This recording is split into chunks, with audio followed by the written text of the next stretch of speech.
तो भाई स्वागत है आप सभी का एक और नई वीडियो में। मेरा नाम है प्रतीक और आप देख रहे हो हाउस ऑफ टेक हिंदी। आज मेरे पास है यहाँ पे सोनी का A6700 जिसे मैं ऑलमोस्ट एक साल से यूज कर रहा हूँ। आज इसका फुल रिव्यू करने वाला हूँ। देखो, सोनी के जो APS-C कैमराज रहे हैं उन सब में ये वाला कैमरा अभी तक का सबसे बेस्ट कैमरा मैं बोल सकता हूँ।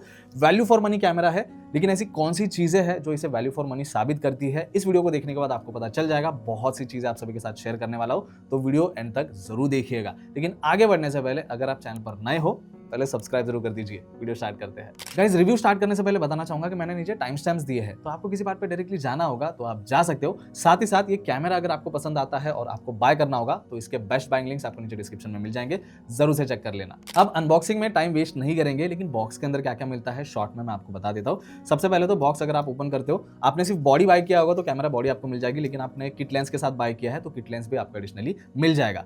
इसके अलावा बॉक्स के अंदर आपको 64 GB का मेमोरी कार्ड भी कंपनी प्रोवाइड करती है, जो V30 कार्ड है, तो यहाँ पे रीड राइट स्पीड आपको ज्यादा नहीं मिलेगी। फास्टर स्पीड के लिए आप V60 कार्ड एडिशनली बाय कर सकते हो। इसके बाद बैटरी भी आपको बॉक्स के अंदर मिल जाएगी, शोल्डर स्ट्रैप्स मिल जाता है, डॉक्यूमेंटेशन और वारंटी पेपर भी मिल जाएगा। अब यहाँ पे 2 साल की वारंटी आपको मिलती है, लेकिन अगर आप रजिस्टर करते हो तो 1 साल की एडिशनल वारंटी भी आपको मिल जाएगी। अब एक चीज यही पे मैं बताना चाहूंगा कि बैटरी तो आपको मिल जाती है, लेकिन चार्ज करने के लिए अडेप्टर आपको नहीं मिलता है। तो अगर आपको बैटरी को चार्ज करना होगा तो कैमरा में बैटरी को इंसर्ट करके आप चार्जिंग कर सकते हो। इसके बाद बात करते हैं कैमरा ओवरव्यू की। देखो, पहली बात तो वेदर सील बॉडी है, इसकी बिल्ड क्वालिटी डेफिनेटली बहुत ज्यादा सॉलिड आपको फील होगी। एक चीज मैं हाईलाइट करना चाहूंगा, इसकी जो साइज है अगर आप 6400 के साथ कंपेयर करते हो तो इसकी बॉडी की साइज थोड़ी सी बड़ी है।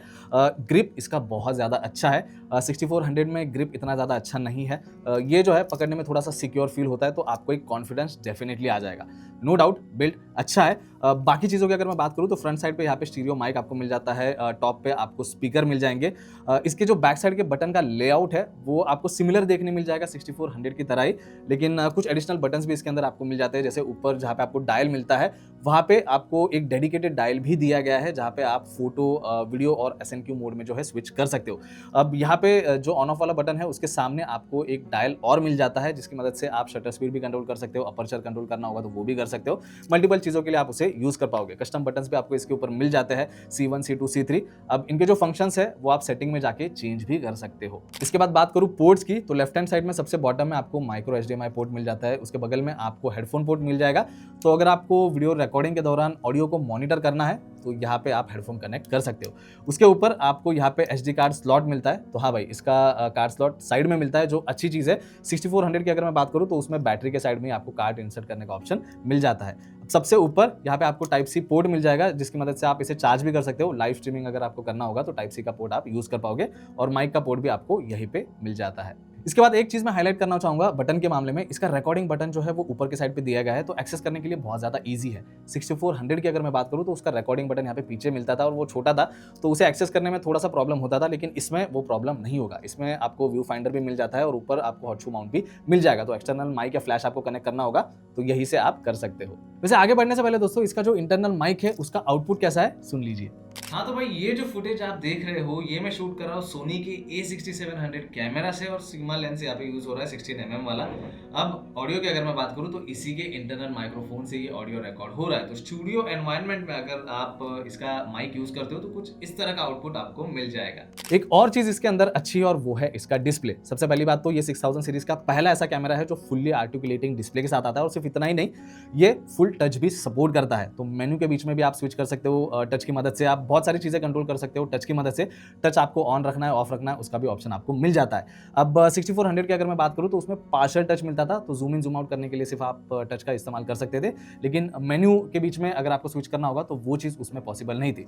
तो टच की वजह से इसमें चीजें एक्सेस करने के लिए या फिर कंट्रोल करने के लिए बहुत ज्यादा ईजी हो जाता है। अब क्योंकि डिस्प्ले की बात चल रही थी तो एक और चीज मैं यहाँ पे हाईलाइट करना चाहूंगा। इस कैमरा के अंदर आपको नया मेन्यू स्टाइल मिलता है जो काफी ज्यादा ईजी है अगर आप कंपेयर करोगे पुराने मेन्यू स्टाइल को। अभी मैं 6400 से शूट कर रहा हूं और इसके अंदर पुराना मेन्यू स्टाइल ही है। अगर आप पुराने मेन्यू स्टाइल पे यूज टू हो चुके हो तो उसमें भी आपको चीजें चेकआउट करने में बहुत ज्यादा दिक्कत नहीं होगी, लेकिन अगर आप कंपेयर करते हो साइड बाय साइड तो ये नया मेन्यू सिस्टम डेफिनेटली ईजी है।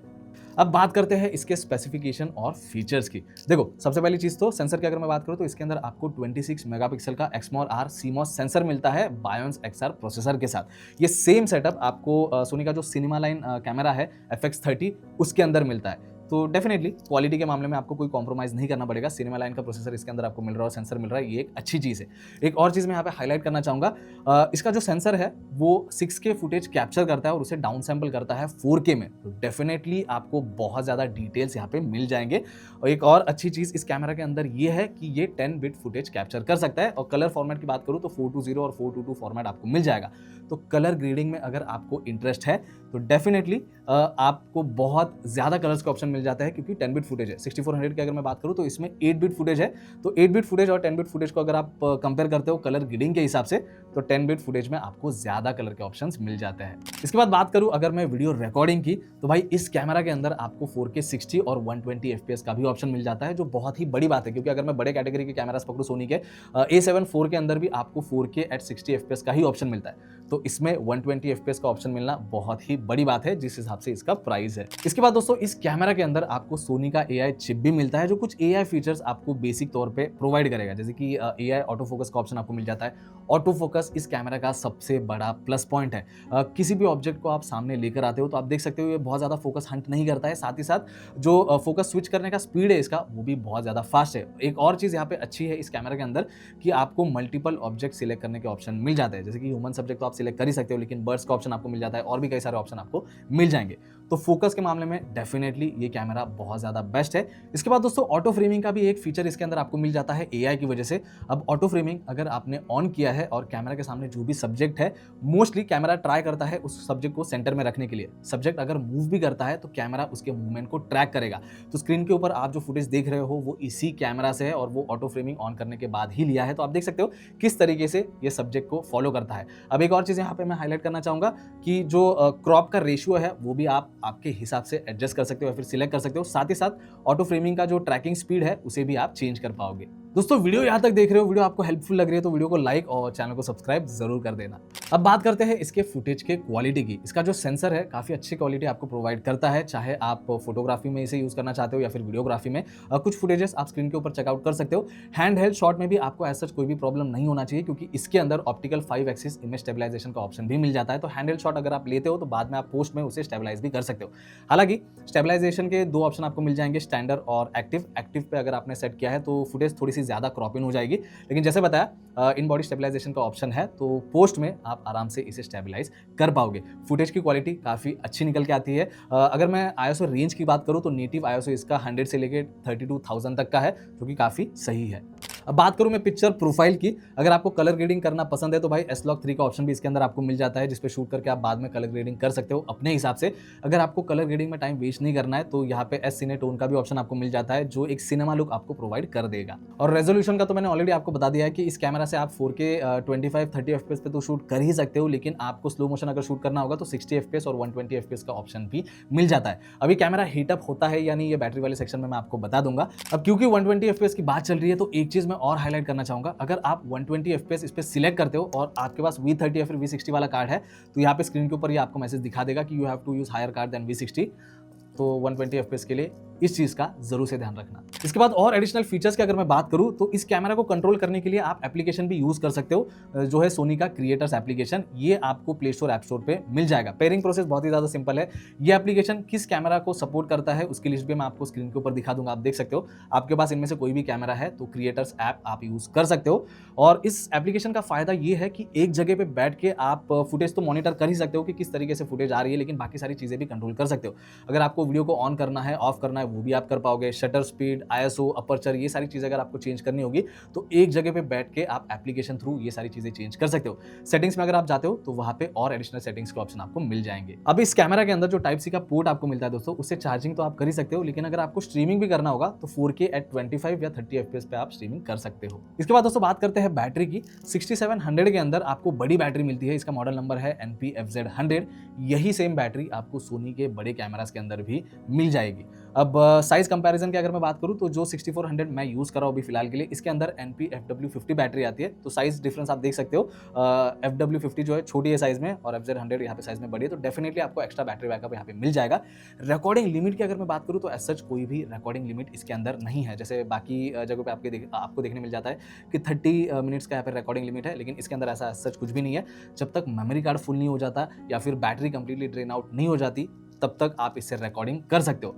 अब हीटिंग इशू की अगर मैं बात करूं तो हीटिंग इशू भी ऐसा जिसके अंदर नहीं है अगर आप 4K 25 या फिर 30 FPS पे शूट कर रहे हो। अगर आप 60 FPS पे शूट करते हो तो यहाँ पे आपको 30 मिनट्स का जो है रिकॉर्डिंग टाइम देखने मिल जाएगा। ये भी लिमिट नहीं है, इस टाइम के बाद जो है कैमरा थोड़ा सा वार्म हो जाता है, फिर गर्म हो जाता है, फिर आपको हीटिंग का साइन देखने मिल जाएगा। तो वहाँ पे आप बोल सकते हो कि 30 मिनट्स का आपको रिकॉर्डिंग टाइम मिल जाता है। अगर आप 120 FPS पे शूट करने जाओगे तो वहाँ पे फिर आपको 10 मिनट्स या फिर 15 मिनट्स का टाइम मिल जाएगा। अब दोस्तों बात करते हैं इसके प्राइस की। किट लेंस के साथ आप बाय करते हो तो 1,30,000 या 1,35,000 तक ये कुछ कॉस्ट करेगा। अगर आप सिर्फ बॉडी बाय करते हो तो बॉडी आपको सिर्फ इसकी 1,20,000 तक मिल जाएगी। और बात करूँ कि अगर आप बॉडी परचेस करने के बाद कोई दूसरा लेंस बाय करते हो, जैसे कि मैंने सिग्मा का लेंस अलग से बाय किया था, तो वो आपको कॉस्ट करेगा समवेयर अराउंड 30 या 35,000 रुपीज। तो अगर आप बॉडी अलग से बाय करते हो और सिग्मा का लेंस फॉर एग्जांपल अगर आपने बाय किया है तो ये आपको ओवरऑल कॉस्ट करेगा समवेयर अराउंड 1,50,000 या 1,55,000। अब प्राइस इसका कम तो नहीं है, लेकिन ये वैल्यू फॉर मनी डेफिनेटली है। अगर आप मुझसे पूछोगे कि प्राइस के हिसाब से क्या हमें इसे बाय करना चाहिए, तो मेरा आंसर यस ही रहने वाला है। शॉर्ट में अगर बताने की कोशिश करूँ तो देखो, जिस हिसाब से इसका प्राइस है उस प्राइस रेंज में आपको सबसे पहले तो फुली आर्टिकुलेटेड स्क्रीन मिल जाती है, जो ऐसा नहीं है कि पार्शियल टच के साथ आता है। फुल टच स्क्रीन का ऑप्शन आपको मिल जाता है, नया मेनू स्टाइल इसके अंदर आपको मिल जाता है, डेडिकेटेड रिकॉर्ड बटन आपको मिल जाएगा, S-Log 3 का ऑप्शन आपको मिल जाता है, SCNA-Tone का ऑप्शन आपको मिल जाएगा, 10 बिट फुटेज आप इससे कैप्चर कर सकते हो। और सिर्फ इतना ही नहीं, 4K 60 FPS और 120 FPS का भी ऑप्शन इसके अंदर मिल जाता है। बैटरी बैकअप भी इसका अच्छा है, वेदर सील बॉडी आपको मिल जाती है। फोटोग्राफी और वीडियोग्राफी दोनों के लिए आप इसे यूज कर सकते हो। और खास तौर पे अगर आप बिगिनर हो तो इस कैमरा को सीखने के लिए आपको बहुत ज़्यादा टाइम इन्वेस्ट नहीं करना पड़ेगा।